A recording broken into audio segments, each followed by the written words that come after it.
श्रीकृष्ण व्योमासुरर युद्ध। ए कहानी हेउछि बालक श्रीकृष्ण और व्योमासुरर युद्ध विषय रे जे कंस द्वारा पठा जाइथिबा गोटिए राक्षस थिला। दिने श्रीकृष्ण और तांकर सबु सांग मिसी खेलुथिले। अरे सुदामा, आज किछि नुआ खेल खेलिबा। कौन तो मुंड भितरे किछि नुआ अछि? नाई कान्हू, सबु खेल तो आमे खेली सारिछे। मो मुंड को तो किछि आसुनी। कौन तो मुंड रे किछि नुआ उपाय अछि? हाँ अछि।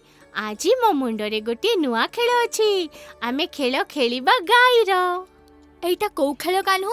आम भितरु किछि जण गाई हेबा आउ परस्पर को आमे गाई बांटी दबा। पुणी से गाई को आमे चोरी करिबा। कान्हू, जदि आमे धरा पड़ी गले ताहले माड़ खाइबा, चोरी करिबा पाप। अरे मोर भोकुआ सांग, आमे खेल खेल रे चोरी करिबा। आमे सतकु सत चोरी तो करूनु ना। चालो एथर खेल खेलिबा। किए हेबो गाई आउ किए हेबो गाईआळ। मु तो गाईआळ हेबी, मु गाई हेबिनी। मु भी तो गाईआळ हेबिनी। मो अंटारे दरज अछि, मु गाई हेइ परिबिनी। खेल आरंभ हो जाए। श्रीकृष्ण दुई तीन जन सांग गाई बनी जाती आउ दुई दल रे बांटी हो जाती। गोटे दल बलरामर आउ गोटे दल मधुर। मधु दल रे तीनोटी गाई अछंती आउ बलराम दल रे दुईटी गाई अछंती। उभय निज निज गाई नहीं अलग अलग दिगरे चरेबाकू चाहती। सबु छुआ हम्बारड़ी दियंती। अरे बड़ मजा लागुछि। ये तो सतरे अलगा प्रकार खेल। सेतिके बेले हठात व्योमासुर नामक गोटे राक्षस तांकु पीछा करे। केही भी ता विषय रे जानी पारंतीनी। श्रीकृष्ण को से खोजिबाकू आसीथिला। से जानी नथिला कि एमानंक भितरु श्रीकृष्ण किए। तेनु करी से सेमानंक भितरु दुईटी गाई नहीं पलाई जाए आउ नहीं कि गोटे गुंफा भितरे रखी दिए। तुमे किए आउ एमिति काहे के देखुजो? कोन तुमे कोनोसी राक्षस? तुमको कोन दरकार? आमको एटिके काहे के उठेई आनिछो? चुप करो, चुप। बेसी किछि कहना, नहेले मु तुमको खाई जीबी। ठीक भावे कुहो, तुम भितरु कृष्ण किए? सबु छुआ व्योमासुरर विशाल महाकाय रूप देखि डरी जाती। के जानी काहेकि श्रीकृष्ण को पचारुछि। के तार मुह खोलेनी। समस्ते कहंती आमे श्रीकृष्ण को जानिनु। व्योमासुर छुआंकु गुंफा भितरे बंद करी पुणी थरे श्रीकृष्ण को खोजिबा पाई बाहरी पड़े। से गाँर जने चासी को उठेई शून्य को नहीं जाए आउ पचारे, मते कुहो, किए कंस पछरे पड़िछि? किए कंसर शत्रु? मु जने बालक को खोजुछि।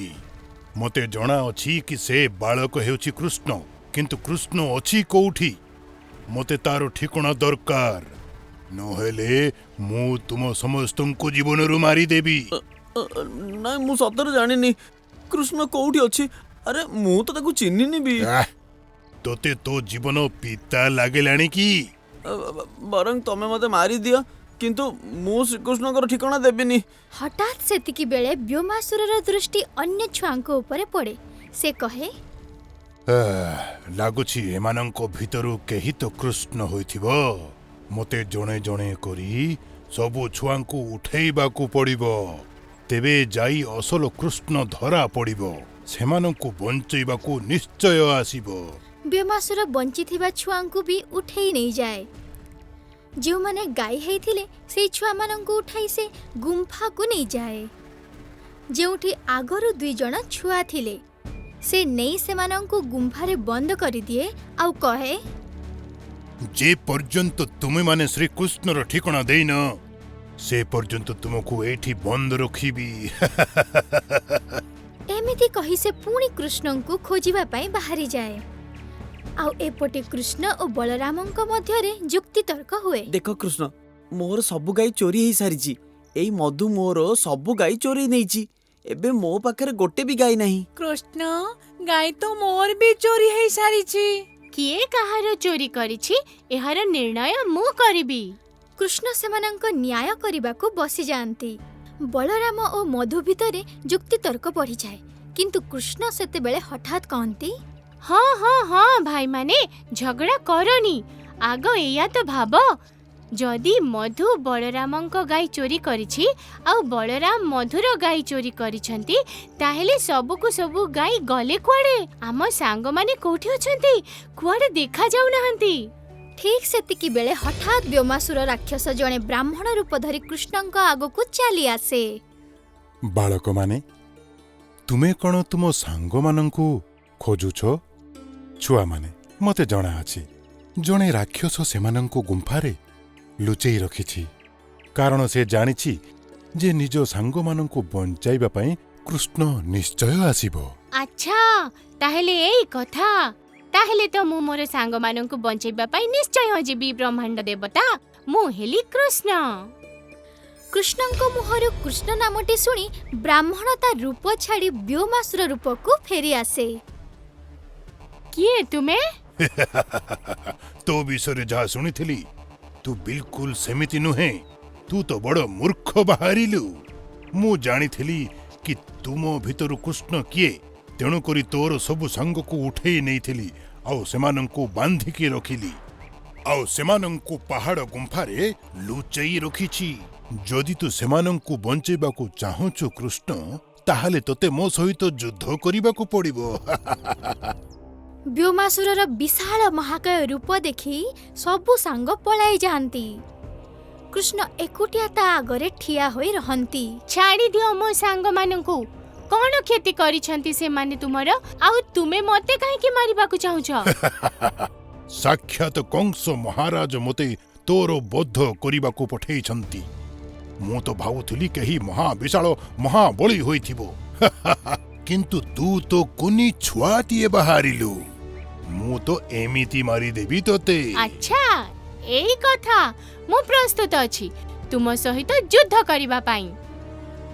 ବ୍ୟୋମାସୁର ତାର ଉଭୟ ପରକୁ ମେଲେଇ ତୀକ୍ଷ୍ଣ ମୁନିଆ ନଖ ଦ୍ୱାରା ବାଳକ କୃଷ୍ଣଙ୍କୁ ଉଠେଇ ନିଏ ଆଉ ଶୂନ୍ୟକୁ ନେଇଯାଏ, ପୁଣି ଭୂଇଁ ଉପରକୁ ଫିଙ୍ଗି ଦିଏ। ଲାଗୁଛି ତୁମେ ଏମିତି ମାନିବନି। ତୁମର ମୃତ୍ୟୁ ପାଖେଇ ଆସିଲାଣି। ଏଥର ମରିବାକୁ ପ୍ରସ୍ତୁତ ହେଇଯାଅ। ଶ୍ରୀକୃଷ୍ଣ ଉଭୟ ହାତରେ ତାର ଗୋଡ଼କୁ ଧରି ପକାନ୍ତି ଆଉ 2-3 ଥର ବୁଲେଇ ତାକୁ ଭୂଇଁ ଉପରକୁ ଫିଙ୍ଗି ଦିଅନ୍ତି। ବ୍ୟୋମାସୁର ଏତେ ଶକ୍ତିଶାଳୀ ଥିଲା କି 2-3 ଥର ଫିଙ୍ଗି ଦେଲା ପରେ ବି ସେ ପୁଣି ଠିଆ ହେଇଯାଏ। ସେ ଶୂନ୍ୟରେ ଉଡ଼େ ଆଉ ପୁଣି ଥରେ ଶ୍ରୀକୃଷ୍ଣଙ୍କୁ ଆକ୍ରମଣ କରେ। କୃଷ୍ଣଙ୍କ ସବୁ ସାଙ୍ଗ ଫେରି କୃଷ୍ଣ, ଆସନ୍ତି କୃଷ୍ଣ। ଆଉ କୃଷ୍ଣ କୃଷ୍ଣ କହି ପାଟି କରନ୍ତି। କୃଷ୍ଣ କୃଷ୍ଣ କୃଷ୍ଣ ସାଙ୍ଗମାନେ, ତୁମେ ଚିନ୍ତା କରନି। ସେ ମତେ ସାଧାରଣ ବାଳକ ଭାବୁଛି। ତାକୁ ତ ମୁଁ ନିଶ୍ଚୟ ମାରିବି, କାରଣ ତା ପାଖରେ ଆମ ସାଙ୍ଗମାନେ ଅଛନ୍ତି। ତୁମେ ଚିନ୍ତା କରନି। ସେତିକିବେଳେ ହଠାତ୍ ବ୍ୟୋମାସୁର ତାର ମୁନିଆ ନଖ ଦ୍ୱାରା କୃଷ୍ଣ ଉପରେ ଆକ୍ରମଣ କରେ। ଏହା ଦେଖି ଶ୍ରୀକୃଷ୍ଣଙ୍କୁ ବହୁତ ରାଗ ଆସିଯାଏ। ଶ୍ରୀକୃଷ୍ଣ ବ୍ୟୋମାସୁରର ଛାତିରେ ଜୋରଦାର ପ୍ରହାର କରନ୍ତି। ସେତେବେଳେ ହଠାତ୍ ବ୍ୟୋମାସୁରର ହାଡ଼ ସବୁ ଭାଙ୍ଗିଯାଏ ଆଉ ସେ ଭୂଇଁ ଉପରେ ପଡ଼ିଯାଏ। ସେଇଠି ଶେଷ ନିଶ୍ୱାସ ତ୍ୟାଗ କରିଦିଏ। କୃଷ୍ଣ ବ୍ୟୋମାସୁରର ବଧ କରି ଦିଅନ୍ତି। ଭଲ ହେଲା କୃଷ୍ଣ, ତୋତେ କିଛି ତ ହେଇନି। ରାକ୍ଷସ ତୋତେ ମାରିବାକୁ ଆସିଥିଲା ଆଉ ତେଣୁକରି ସେ ଆମର ସବୁ ସାଙ୍ଗମାନଙ୍କୁ ବାନ୍ଧି ରଖିଥିଲା, କିନ୍ତୁ ତୁ ତାର ନିର୍ଭୟ ହେଇ ସାମ୍ନା କଲୁ ଆଉ ତାକୁ ମାରିଦେଲୁ। ହଁ କୃଷ୍ଣ, ଯେବେ ବି କୌଣସି ସଙ୍କଟ ଆସେ, ସେଥିରୁ ତୁ ହିଁ ପୁରା ଗାଁକୁ ବଞ୍ଚାଇ ଥାଉ, ସମସ୍ତଙ୍କର ରକ୍ଷା କରିଥାଉ। ଆଜି ଯଦି ତୁ ନଥାନ୍ତୁ, ତାହେଲେ ଆମର ସବୁ ସାଙ୍ଗ ବୋଧହୁଏ ଜଣେ ଜଣେ କରି ଆମକୁ ଛାଡ଼ି ଚାଲି ଯାଇଥାନ୍ତେ। ସେ ସବୁ ତ ଠିକ୍ ଅଛି, କିନ୍ତୁ ଏଇ ରାକ୍ଷସଟା ଆମର ସବୁ ସାଙ୍ଗକୁ ବାନ୍ଧିକି ଯୋଉଠି ରଖିଛି, ସେ ଜାଗାଟା କୋଉଠି ଅଛି? ଆରେ ସୁଦାମା, ଯେବେ ଇଏ ବ୍ରାହ୍ମଣର ରୂପ ନେଇ ଆସିଥିଲା, ସେତେବେଳେ ସିଏ ନିଜ ମୁହଁରେ କହିଥିଲା କି ଆମର ସବୁ ସାଙ୍ଗଙ୍କୁ ପାହାଡ଼ର ଗୁମ୍ଫାରେ ସିଏ ରଖିଛି। କୃଷ୍ଣ, ବଳରାମ ଆଉ ମଧୁ ଆଉ ବାକି ସାଙ୍ଗମାନେ ପାହାଡ଼ ଉପରକୁ ଚଢ଼ନ୍ତି ଆଉ ସେଇ ଗୁମ୍ଫାକୁ ଖୋଜି ପକାନ୍ତି, କିନ୍ତୁ ସେଠି ଗୋଟିଏ ବହୁତ ବଡ଼ ପଥର ଦ୍ୱାର ମୁହଁରେ ରଖାଯାଇଥିଲା। ଆରେ କୃଷ୍ଣ, ଇଏ ତ ବହୁତ ବଡ଼ ପଥରଟା। ଇଏ ତ ଆମ ଦ୍ୱାରା ହଲିବ ବି ନାହିଁ। ଏବେ ଆମେ କ'ଣ କରିବା? ଆମର ସବୁ ସାଙ୍ଗ ତ ଭିତରେ ଫସି ରହିଛନ୍ତି। ମଧୁ ଏମିତି କହିବା କ୍ଷଣି ଶ୍ରୀକୃଷ୍ଣ ସେ ପଥର ଉପରେ ଗୋଟେ ଜୋରଦାର ପାହାର କରନ୍ତି। पथरटी खंड खंड हो जाए और गुंफार द्वार खोली जाए। अरे कृष्ण, आमको तो जଣା थिला कि तुमे आमको बंचेबा पाई निश्चय आसीबो। से राक्षसटी आमको एठी बंद करके रखिथिला। से आमठू तोर ठिकाना जानिबा को चाहुथिला, किंतु आमे किछि कहिलुनी। आमको जଣା थिला आमर रक्षा तू निश्चय करिबू। तोर बहुत बहुत धन्यवाद कृष्ण। सबु सांग मिसी कृष्ण को तांको कांधरे उठाई नियंती आउ तांको नारे जय जयकार करंती। एही कहानी रु आमको एही शिक्षा मिली थाए कि भगवानଙ୍କ बाड़ी चालिले तार शब्द जमा सुभी न थाए।